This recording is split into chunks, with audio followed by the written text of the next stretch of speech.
Hello दोस्तों, मैं जयकांत सैनी स्वागत करता हूं आपके अपने चैनल बात आईक्यू में। हम डिस्कस कर रहे हैं राजस्थान पत्रिका न्यूज़पेपर जयपुर एडिशन 3 जून। वीडियो के संबंध में यदि कोई क्वेरी या डाउट्स हो तो आप मुझे लिख सकते हैं कमेंट बॉक्स में, या मुझे टेलीग्राम पे भी ज्वाइन कर सकते हैं। तो शुरू करते हैं आज का डिस्कशन। पेज नंबर में बात की जा रही है, तो ये न्यूज़ है जो विद्यार्थी हैं 10th और 12th के, यानी 10वीं और 12वीं के, तो उनके लिए एक अच्छी खबर है। जो कि पढ़ने में कमज़ोर हैं, जिन्हें पढ़ाई से डर लगता है, उनके लिए, ना कि जो कि अच्छे होशियार बच्चे हैं उनके लिए, जो कि मेहनत करते हैं पूरे साल इन परीक्षाओं के लिए। तो ये परीक्षाएं जो अभी रद्द कर दी गई हैं, रद्द बड़ी बात होती है, पोस्टपोन नहीं की हैं, ध्यान रखिएगा, रद्द कर दी गई हैं। तो 10वीं 12वीं परीक्षाएं कल ही डिसीजन लिया गया था सेंट्रल गवर्नमेंट के द्वारा कि 12वीं की जो सीबीएसई की परीक्षाएं हैं वो रद्द की गई थी। इसके बाद कई सारे स्टेट्स ने भी अपने यहाँ पे 12th की परीक्षाएं रद्द कर दी। उसके बाद कल नहीं, शायद ये डे बिफोर यस्टरडे डिसीजन लिया गया था। हाँ, तो कल देर शाम को ये राजस्थान के अंदर भी डिसीजन लिया गया कि 10वीं और 12वीं की परीक्षाएं अब रद्द कर दी गई हैं। तो अब ये तय कैसे होगा कि किस प्रकार से इनको प्रमोट किया जाएगा आगे, और आगे क्या रणनीति रहेगी। तो इसके लिए सरकार जो है कुछ फार्मूला तय करेगी कि इनको कैसे कैसे क्या क्या मतलब करना है इस चीज़ को लेकर के, कि उनको यदि प्रमोशन देना है तो उसके लिए क्या तैयारी रहेगी। तो यहाँ पे कई सारी चीज़ बता रहे हैं कि परीक्षा परिणाम तैयार करने के लिए फॉर्मूला तैयार करेंगे, जल्दी ही 1-2 सप्ताह में हो जाएगा ये। इसके बाद बता रहे हैं कि इसके लिए 11वीं में 10वीं का 30% पाठ्यक्रम भी रखा जा सकता है, और 11वीं में बोर्ड परीक्षा भी हो सकती है। तो ऐसे कई सारी चीज़ें हैं जो कि आने वाले समय में पता लगेंगी क्या इसके लिए फॉर्मूला होने वाला है, जिस प्रकार से ये प्रमोट करेंगे। लास्ट ईयर तो आपको पता है परीक्षाएं हुई थी लेकिन लेट हुई थी, बट इस बार कैंसिल कर दी गई है, यानी कि हेल्थ को प्रायोरिटी दी गई है एजुकेशन के ऊपर, क्योंकि हेल्थ इज़ वेल्थ, आपने सुना भी होगा। तो ये यहाँ पे डिसीजन लिया गया है किसके द्वारा? मंत्री परिषद के द्वारा। ये शब्द आपने कई बार सुना होगा, मंत्री परिषद, यानी कि काउंसिल ऑफ मिनिस्टर। तो आपको पता होगा कि सेंट्रल में राष्ट्रपति और राज्यों में राज्यपाल एड एंड एडवाइस पे काम करते हैं, किसकी? काउंसिल ऑफ मिनिस्टर की, यानी कि मंत्री परिषद की सलाह पर काम करते हैं। इंपॉर्टेंट टर्म है मंत्री परिषद। इसके बाद एक और टर्म आती है जिसको हम बोलते हैं कैबिनेट। तो कैबिनेट भी एक टर्म होती है यहाँ पे, ये भी एक ग्रुप ऑफ मिनिस्टर्स होता है यहाँ पे। तो उनमें बेसिक फ़र्क क्या होता है, अगर मैं आपको एक डायग्राम के थ्रू दिखाऊं तो आप ये देखिए, ये है मंत्री परिषद और इसके अंदर है ये कैबिनेट, यानी कि मंत्री परिषद के अंदर समाहित है कैबिनेट, यानी कि मंत्री परिषद बिग टर्म है, बिगर टर्म बोल सकते हो in the reference of cabinet. तो आप समझिए, जैसे कि जो क्रिकेट की टीम होती है, तो टोटल जो टीम में खिलाड़ी होते हैं वो होते हैं 16। तो ये जो 16 खिलाड़ी हैं ये मंत्री परिषद है, यानी कि काउंसिल ऑफ मिनिस्टर। लेकिन इनमें से की प्लेयर होते हैं 11।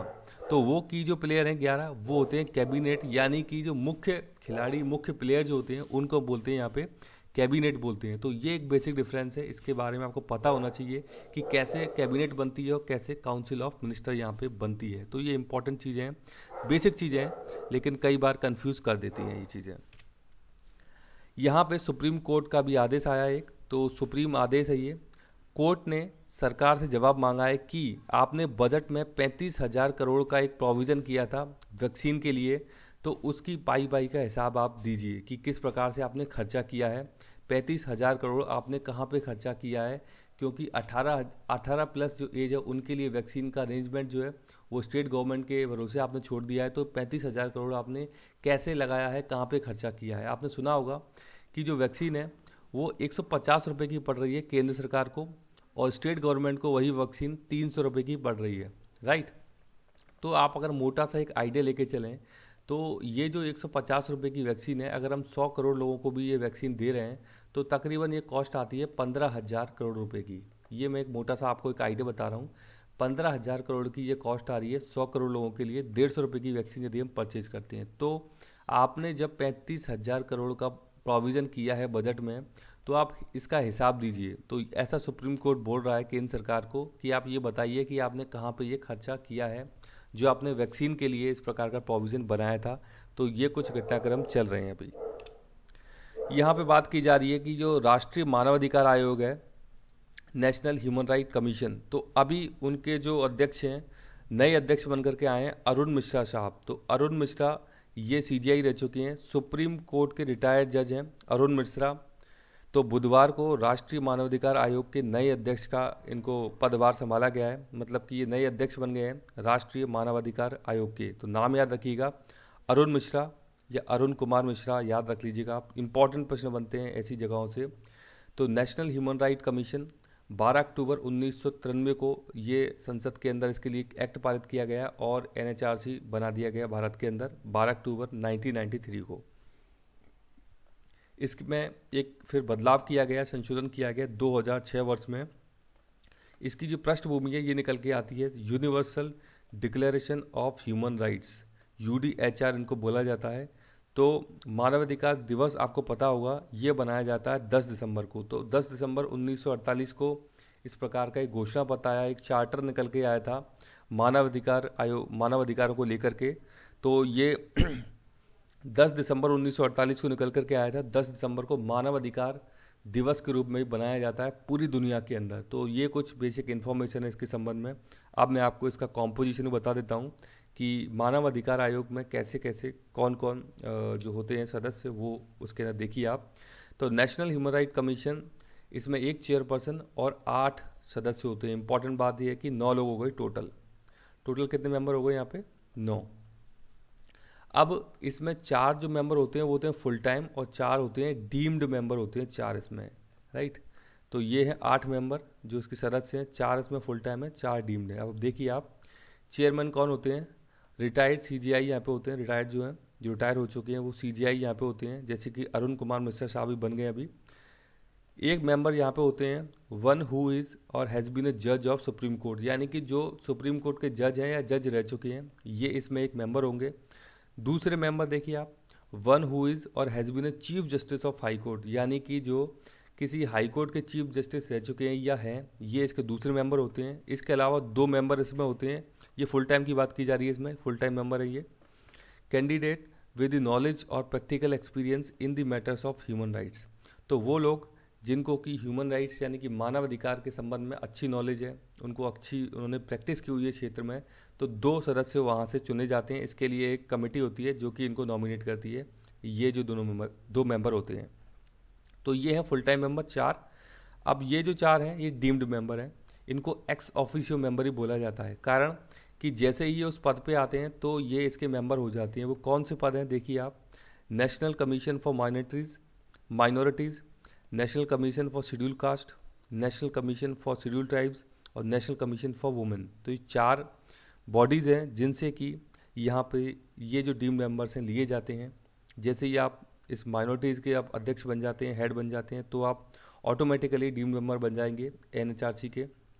इसी प्रकार से तीनों जो अलग बॉडीज़ हैं इनके नाम जरूर याद रखिएगा। ये चारों जो बॉडीज़ है यहाँ से प्रश्न बन जाता है, सिंपल सा है, SC और ST 2 बॉडी और है, फिर है वुमेन और दूसरी है माइनॉरिटीज़। तो इस प्रकार से 4 ये बॉडीज़ हैं, इनके नाम जरूर याद रखिएगा, यहाँ से प्रश्न बन जाते हैं। ये बात की जा रही है कम लागत वाली प्रौद्योगिकी में निवेश से भी बेहतर नतीजे संभव हैं। तो यहाँ पे बात की जा रही है आपदा प्रबंधन यानी कि डिजास्टर मैनेजमेंट की। तो भारत को आपदा प्रबंधन स्तर पर जल्द करना होगा सुधार, यानी कि ये इम्प्रूवमेंट की बात की जा रही है यहाँ पे, कि जो अब डिजास्टर आते जा रहे हैं, आपने सुना होगा साइक्लोन, एक के बाद एक साइक्लोन आ रहे हैं, काफ़ी जल्द नुकसान पहुँचाते हैं, उनको लेकर के कैसे मैनेजमेंट यहाँ पे करना है। यहाँ पे इन्होंने केरल का एग्जाम्पल दिया है। कोविड-19 भी एक प्रकार का ये डिज़ास्टर ये हम बोलेंगे एकदम से जो आया है, तो केरल का बहुत अच्छा एग्जाम्पल दिया है। केरल भी भारत देश का हिस्सा है। केरल स्वास्थ्य और प्राकृतिक आपदाओं से मुकाबला करने में अन्य राज्यों से बेहतर रहा है। केरल में कोविड मृत्यु दर यानी कि मॉर्टेलिटी रेट 0.3% दर्ज की गई है। यह सिंगापुर के बराबर है और विश्व में न्यूनतम है, यानी कि दुनिया में सबसे कम है। संक्रमण को जल्दी पता लगाना, मरीज को आइसोलेट करने में तत्परता और कॉन्टैक्ट ट्रेसिंग के बल पर केरल में ऐसा कर पाना संभव हुआ। तमिलनाडु, उड़ीसा जैसे राज्यों ने भी प्रभावी आपदा प्रबंधन का प्रदर्शन किया है। तो ये बात की जा रही है कि जब केरल जैसा राज्य भारत के अंदर जो आता है वो इस प्रकार का मैनेजमेंट कर सकता है, तो पूरे भारत में इस प्रकार की चीज़ें क्यों लागू नहीं हो सकती हैं। आप देख सकते हैं कितना अच्छा एग्जाम्पल सेट किया, 0.3% मॉर्टेलिटी रेट यहाँ पर दर्ज की है इन्होंने, और किस किस प्रकार से इस चीज़ को इन्होंने टैकल किया है। तो ये एक अच्छी बात है, भारत के अंदर इस प्रकार की चीज़ें होनी चाहिए, इन्वेस्टमेंट होना चाहिए, इसके लिए टेक्नोलॉजी का इस्तेमाल होना चाहिए। तो ये कुछ इसका क्रक्स है पूरे के पूरे इस आर्टिकल का।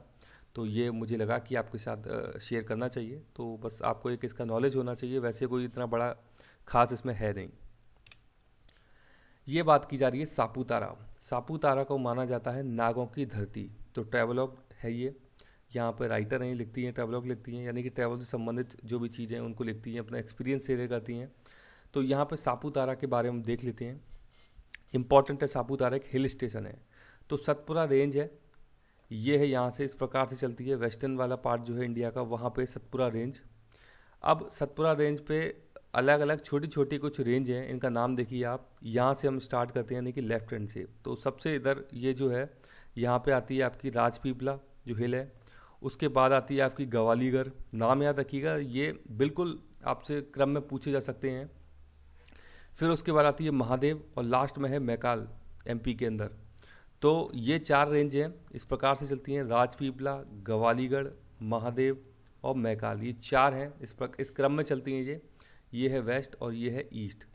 तो राजपीपला जो है हिल्स, यहाँ पे हिल स्टेशन है, ओनली हिल स्टेशन है गुजरात के अंदर। इसका नाम है सापूतारा हिल स्टेशन। तो सापूतारा हिल स्टेशन, आपने अमिताभ बच्चन का जो एक ऐड देखा होगा टूरिज्म को लेकर के, गुजरात में जब प्रमोट कर रहे थे, वो सापूतारा हिल को उन्होंने कोट किया था वहाँ पे। तो ये सापूतारा हिल राजपीपला पे है, तो ये इंपॉर्टेंट है, पूछा जा सकता है आपसे। इसके अलावा जो मैकाल हिल है, मैकाल जो रेंज है, यहाँ पे धूपगढ़ी और अमरकंटक 2 बड़ी चोटियाँ हैं। तो मेरा आपसे प्रश्न है कि 2 इम्पॉर्टेंट नदियाँ हैं जो कि यहाँ से निकलती हैं, वो एक तो कौन सी पर्वत से निकलती हैं, ये मुझे बताइए। 2 नदियाँ इंपॉर्टेंट हैं, वो कौन से पर्वत से निकलती हैं, अमरकंटक या धूपगढ़ी, और इन दोनों में सबसे ऊंचा कौन सा है, ये भी मुझे कमेंट बॉक्स में कमेंट करके बताइए। तो ये ज़रूर याद रखिएगा किस प्रकार से इनका क्रम चलता है, और इनके नाम भी आप याद कीजिएगा। यहाँ बात की जा रही है हीरे के बारे में। तो भारत के हीरे के निर्यात के लिए मिले हैं अच्छे संकेत। हीरा व्यवसायियों की आय में 20% तक की बढ़ोतरी हुई है, यानी कि बहुत ज़्यादा डिमांड रहती है भारतीय हीरा की। देख सकते हैं 75% हो गया है पॉलिश किए हुए हीरे का निर्यात बढ़कर, यानी कि 75% दुनिया में इसकी जो डिमांड रहती है, वहाँ पर 75% इंडिया अपना रोल प्ले कर रहा है। तो बहुत अच्छी बात है इंडिया के लिए। हालांकि कोविड-19 वाला समय जो आया था पिछली बार, वहाँ पे 12% गिरावट दर्ज हुई थी, लेकिन फिर से इन्होंने रीबैक किया है और अब बहुत अच्छे लेवल पे काम चल रहा है डायमंड इंडस्ट्री के अंदर। आपने सुना होगा मेहुल चोकसी, जो कि अभी इंडिया लाने का प्रयास किया जा रहा है उनको भारत सरकार के द्वारा। तो वो डायमंड के व्यापारी थे और बहुत पैसा कमाया उन्होंने, और कुछ फर्जीवाड़ा भी किया। तो पीएनबी घोटाला जिनसे कि जुड़ा हुआ है। तो ये चीज़ें हैं। तो यहाँ पे और निर्यात बढ़ाने की बात की जा रही है डायमंड को लेकर के। तो ये सब चीज़ें हैं डायमंड के बारे में। तो डायमंड में बहुत अच्छा हम कह सकते हैं हाथ है इंडिया का। अब मेरा प्रश्न है कि डायमंड सबसे ज़्यादा भारत में किस जगह पे होता है, ये मुझे कमेंट बॉक्स में कमेंट करके बताइए। इजराइल देश की बात की जा रही है। अभी हाल ही में वहाँ पे आपको पता होगा डिस्प्यूट चला था किनके बीच, इजरायली सेना और हमास के बीच, जो कि पैलेस्टाइन का ही ग्रुप है, हमास और फतेह। मैंने बताया था आपको, डिस्कशन कर चुके हैं हम पहले। तो हमास और इजराइल के बीच युद्ध चला था वहाँ पे कुछ दिनों तक। तो वहाँ पे अभी इजराइल के अंदर एक राष्ट्रपति हैं, उनको निर्वाचित कर दिया गया है, यानी कि राष्ट्रपति निर्वाचित कर दिए गए हैं इजराइल के अंदर। तो इनका नाम है ईसाक हर्जोग। ईसाक हर्जोग को इजराइल का राष्ट्रपति निर्वाचित किया गया है। इम्पॉर्टेंट हो जाती हैं चीज़ें। ये इनकी पिक्चर है यहाँ पे, तो आप देख सकते हैं इजराइल से ईसाक, आप इस प्रकार से को रिलेट कर सकते हैं। इसे याद रखने के लिए है केवल, इजराइल से है ईसाक हर्जोग। तो ये एक इम्पॉर्टेंट न्यूज़ है, इसके बारे में आइडिया होना चाहिए। यहाँ बात की जा रही है ईरान की नेवी के सबसे बड़े जहाज खर्ग में आग, और वो डूब गया, यानी कि इस जहाज में आग लग गई और वो डूब गया। तो ये बात की जा रही है ईरान की नौसेना का सबसे बड़ा युद्धपोत है खर्ग, बुधवार को रहस्यमय स्थिति में आग लगने के बाद डूब गया ओमान की खाड़ी में। तेहरान से करीब 1270 किलोमीटर के दूर ये हादसा हुआ। तो ये है ईरान और इसकी कैपिटल है तेहरान। तो यहाँ से आप देख सकते हैं ये गल्फ ऑफ ओमान, इसकी बात की जा रही है। यहाँ पे ये हादसा हुआ है ओमान की खाड़ी में। तो ये आपको इसकी ज्योग्राफिकल लोकेशन पता होना चाहिए। ये है हमारा इंडिया, उसके बाद पाकिस्तान, अफगानिस्तान, फिर ईरान। ईरान में चाबहार पोर्ट भी भारत ने डेवलप किया है, ये इसलिए इम्पोर्टेंट हो जाता है। ये पर्शियन गल्फ है, फारस की खाड़ी भी इसको बोलते हैं। यहाँ पे गल्फ ऑफ ओमान हो जाता है, क्योंकि ओमान देश है, ये आप देख सकते हैं, ये ओमान की कैपिटल है मस्कट। तो ये कुछ चीज़ें हैं जिसके बारे में आपको पता होना चाहिए। ज्योग्राफी से रिलेटेड कई बार प्रश्न पूछे जाते हैं, तो ये आपको लोकेशन ज़रूर याद हो जानी चाहिए। ये इंपॉर्टेंट एरिया हैं सारे के सारे। यहाँ बात की जा रही है किराएदारी कानून को मंजूरी मिली है। तो किराएदारी कानून, इसको इंग्लिश में बोला जाता है मॉडल टीनेंसी एक्ट। तो पीएम की अध्यक्षता में मंत्रिमंडल की बैठक हुई है। अभी आप देखिए मंत्रिमंडल, ये है कैबिनेट शब्द है। मैंने बताया था आपको मंत्रिपरिषद और मंत्रिमंडल में फ़र्क, तो आप जरूर याद रखिएगा, आपको बेसिक है, पता होना चाहिए। बुधवार को आदर्श किराएदारी अधिनियम को मंजूरी दे दी गई है। हालांकि ये अधिनियम को मंजूरी नहीं दी है, ये जो इसका ड्राफ्ट है उसको मंजूरी दी है। तो अभी इसमें चेंजेज होंगे। ये एक्चुअली क्या हुआ है कि ड्राफ्ट है, ड्राफ्ट तैयार किया है, ये ड्राफ्ट को कैबिनेट ने मंजूरी दी है। अब ये ड्राफ्ट जाएगा राज्यों के पास। कारण क्या है कि जो स्टेट में लैंड जो सब्जेक्ट होता है, लैंड विषय जो होता है, यानी कि भूमि, वो राज्यों का विषय होता है। तो राज्यों के पास ये ड्राफ्ट भेजा जाएगा, वो अपनी इसमें जो भी इनपुट है प्रोवाइड कराएंगे, वो कि क्या सही है क्या गलत है। उसके बाद ये संसद के अंदर आएगा, तब इसमें अमेंडमेंट किया जाएगा, उसके बाद फिर ये एक्ट बनेगा और उसके बाद फिर ये प्रभावी होगा। तो यहाँ पे आप इसे एक्ट को ना समझें, अभी केवल ये ड्राफ्ट को मंजूरी मिली है इसकी, राइट। तो इसमें क्या बात बोली गई है, इससे मकान किराए पर देना आसान हो जाएगा। मकान जो है किराए पर देना आसान हो जाएगा। किराएदार व मकान मालिक के बीच टकराव की स्थिति कम हो जाएगी, ये बड़ी बात बोली गई है। कई सारे इसमें अथॉरिटी, कई सारे इसमें बोर्ड डेवलप किए जाएंगे इन विवादों को निपटाने के लिए। और भूमि जो है वो राज्यों का विषय है, ये भी आपको पता होना चाहिए। इसीलिए ड्राफ्ट राज्यों के पास भेजा जाएगा, इसमें जो बदलाव किए जाने हैं उसको लेकर के। तो इसको बोला गया है मॉडल टीनेंसी एक्ट। तो ये आपको इसके बारे में आइडिया होना चाहिए। तो मुझे आशा है कि वीडियो आपको अच्छा लगा होगा। यदि वीडियो अच्छा लगा है तो जल्द से लाइक करें, शेयर करें, सब्सक्राइब करें, ताकि और भी लोग वीडियो का फायदा उठा सकें।